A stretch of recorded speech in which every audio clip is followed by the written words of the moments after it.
used to have the whole spiel down of like so how did Kino start? Well, back in, Montreal, back in 1990, all that shit.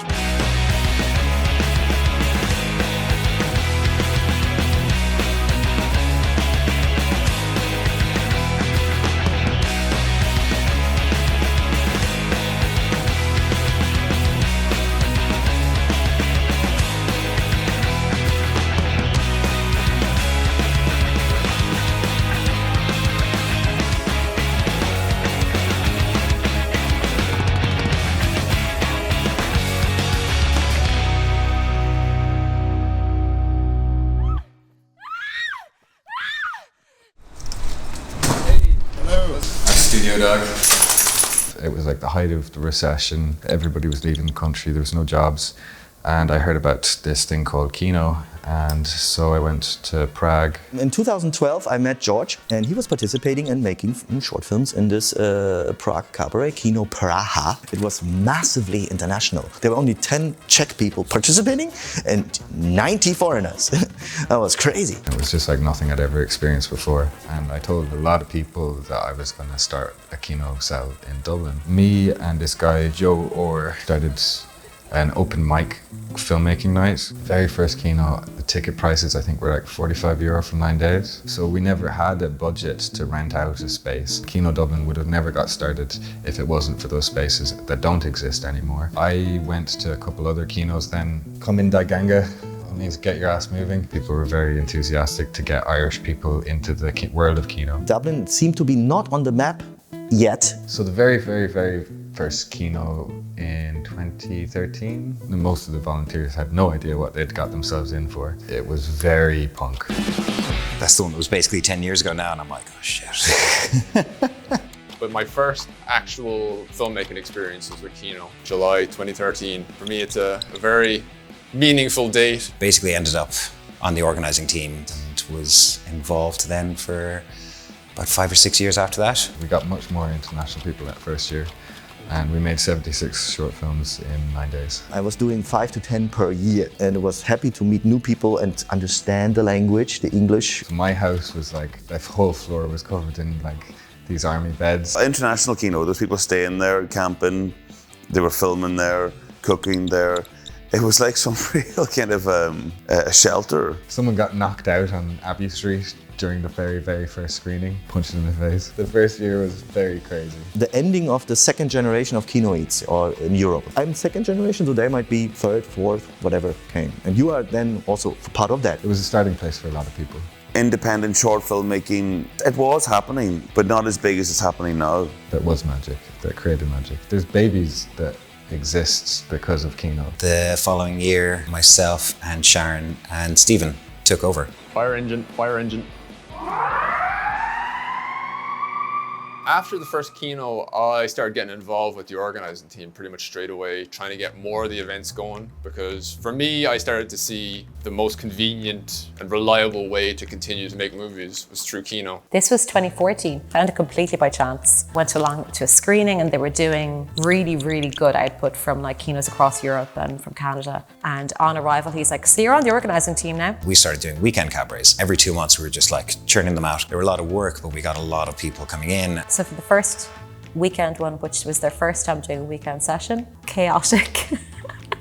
I ended up having 2 French guys that stayed with me. I mean, I only had 1 spare bed at the time, so I was like, you kind of have to take it in turns. One gets the couch, one gets the bed. The first weekend cabaret we did in May 2014, just off Capel Street. And then I was also part of the team when we did the week-long one in Dublin 8 following summer, July 2014. For the International Cabaret, we secured the Backloft studios. Kino Montreal guys who were kind of the OG Kino who'd come over and checked us out the year before, and they're like, oh, we like your style, yeah. They were very creative in different kind of ways, but there wasn't really, I suppose, much in the way of practical planning. Let's get more going in terms of content marketing and stuff like that. Like, we need to make the event somewhat profitable so that you can host more events. You can actually roll this along. provided you have people who are really like dedicated to it. You spend a few years with it where you're like, yeah, I've run it, I've kind of got into it, and then you hit a certain point where you're like, okay, let me pass it on to other people. My Kino journey began with a weekend Kino in, I think it was March of 2015. That was the same Kino where I made the Aidan O'Sullivan showreel. I want to make the worst showreel possible and I want you to star in it. Yeah, I remember thinking to myself, this is what filmmaking would look like if it was illegal. I already know what you're going to tell. Because that was not only a funny story, it was like a story that lasted for a weekend. I think it was probably March 2016 we had to cancel it, but we'd already had a few people sign up and pay. There were quite a few people that I knew. So I said, look, how about we all just kind of like meet up at my place at Rat Mines. An actor had shown up with loads of kind of prop guns. 2 guards walk around the corner and Marco was stood there with his prop gun. Guard shouts at him and puts his hand up and he's like, drop the gun. I was there thinking, is this one of the actors or is this a scene? Am I part of some improv here? That could have gone very differently. Oh, Marco is a nut. I've been in Ireland for 15 years almost. I was meant to be here 6 months. I started really meeting people and making films with it as a group, Dublin filmmakers. Didn't really know much about Kino. And January 2015 was the first. It was super cool. And then there was an international in the back loft and I started, not organizing it, I was helping. So myself and Marco Graffini and Connor Tobin and Rob Moore and a few others kind of jumped at the opportunity to kind of contribute and give something back. Rob was like, oh yeah, I'm doing this thing called Kino. Do you want to come along? Very experienced guy and very involved in the early days of Kino and now very successful. Well, I just thought this was super cool and it really was my film school. And then Stephen left Ireland, so he gave me the key of Kino. And the first one we organized when Mr. Mafia there. You were there as well. 2014 was my first Kino. I would have been 21. 2018, Marco asked me to be a host for one of the events. I said, are you sure? Okay, maybe you and Aidan O'Sullivan can do it together. But it was in March, Rob Mines. We took a very last second decision and we did a screening in the generator. What eventually happened was they go, oh sorry, Aidan can't make it, you're now the host. So if the George, Paul and Liam was the first generation, then there was Stephen, Andrew, George and Sharon, the four of them, and Elpis was the second. And then there was the third one with Clark, Stephen, myself, and then me with Connor, there was Bernard, and then one with Paddy. And then now you are the 5th generation, I think. 2020, COVID happened. A lot of the guys, they kind of didn't want to do it. It was during the summer. Okay. Oh my God, it's happening. I went to the Kino in 2016. It was an international one, so it was like 10 days. And I ended up editing all through the night. I slept in the Kino space for 3 nights in a row. I wanted to do something where you can meet people, you can learn your basics, and then you can experiment.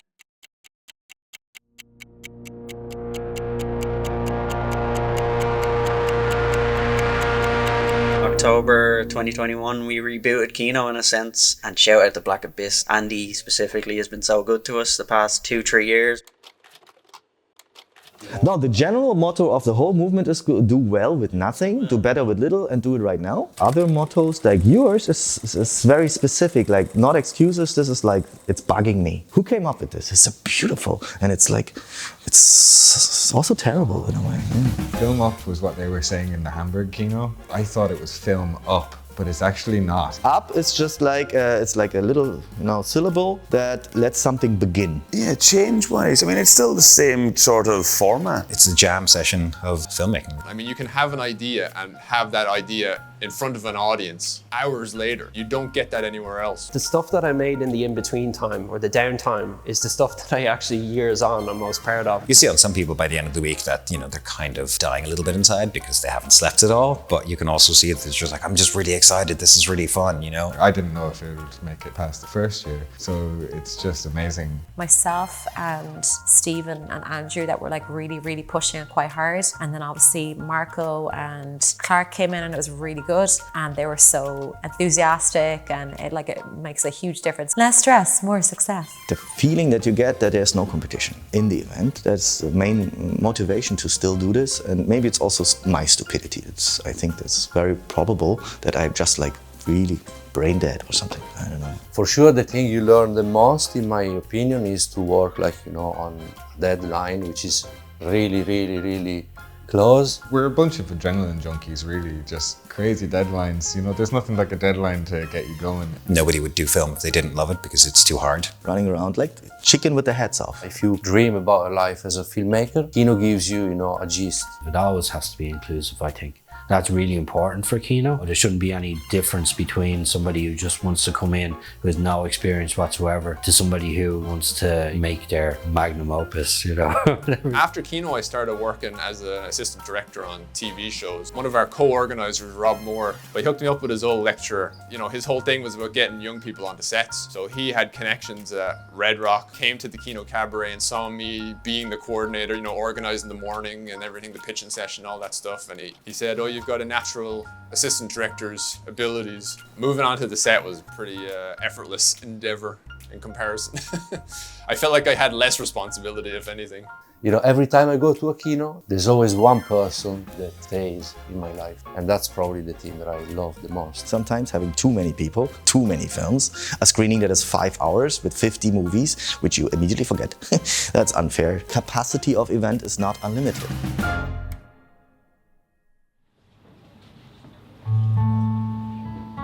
First silent cabaret screening I went to was mind-blowing for me. It's always a screening that I'm most excited for because people have to get so creative to make it work. Silent session. I suppose the way it was born, it's not easy to find people with sound gear. And when it's like, how many sound operators?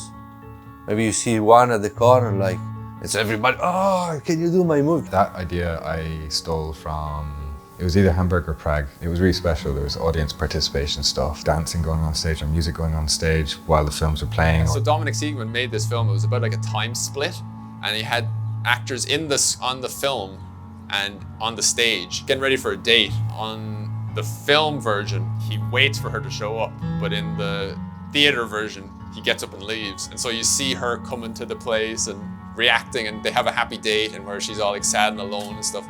I was like getting shivers, and it was like people cheering after the screening and stuff, because it was just, you don't think about what's possible when you don't think about movies in that sort of way. Like the buzz was amazing, you know. To be honest, that silent screening was my favorite screening of any Kino that was in Dublin.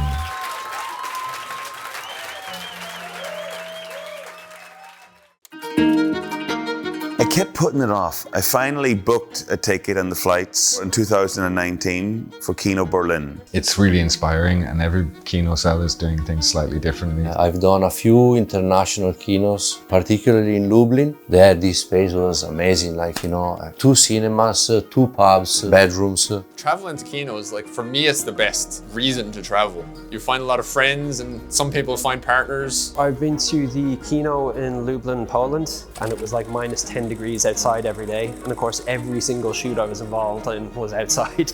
So there's some kinos that you'll go to that it is all about quality. The Belgian Kino, that was a very serious one. You know, you'd have people rocking in with all their Aries and their Reds and stuff like that, and they'd be like, we're making a film. Kino in Montreal, really high standards. Some of the films went to like major film festivals that were made in 48 hours. And then you have the other ones where they're like, it's all about fun. We don't care what the quality is. Kino Hamburg, they were kind of like, it's all good. We're in a huge squat and we've got this huge, amazing open space, and let's just go and just make stuff and just have fun. In Luxembourg or something. And this Kino it went to the Oscars. I think it was a one-take movie. You know, you're getting the vibe of each place as well, you know. And I went to Berlin. There was like beginners, then there was people who had been there for yonks and very good DOPs, but people starting out as well. The work I did probably over there was probably a step up from what I'd done before. The cinemas that they screened the Kino films in Berlin were like about 100 years old. It's kind of like a working holiday, and we get to explore the city while making these short films. If you want a cost-effective, amazing way to kind of like see a city and meet the locals and kind of get to know a place, I think Kino is honestly the best way to do it. It's always mind-opening that the travel changes, and you can focus much better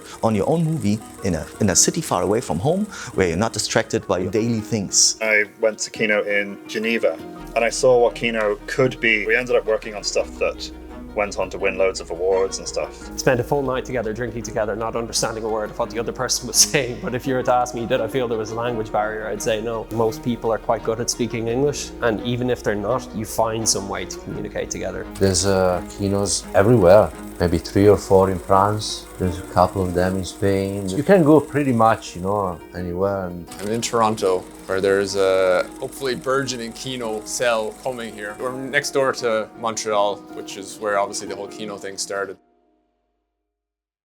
Again, it's the best training you can get. Filmmakers don't have anything like it. Make the most of it. It's only a week long. It will absolutely fly by. Nurture kind of the friendships and collaborations that you made in the last week. It's not only luck that I wish you, but good fortune and lots of chance and serendipity and all these things that make this magical. It's more than just making films, and it's a group's chemistry that builds. Some people have become friends after. Some people have made babies in and or out of these events, and these are called Kino babies.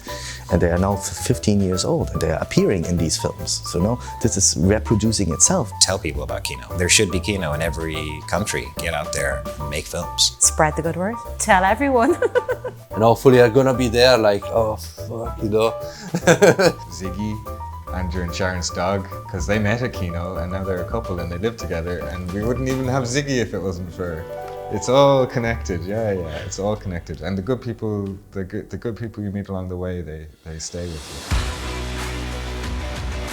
you. Make movies, not excuses. Make movies, not excuses. Make movies, not excuses. Make movies, not excuses.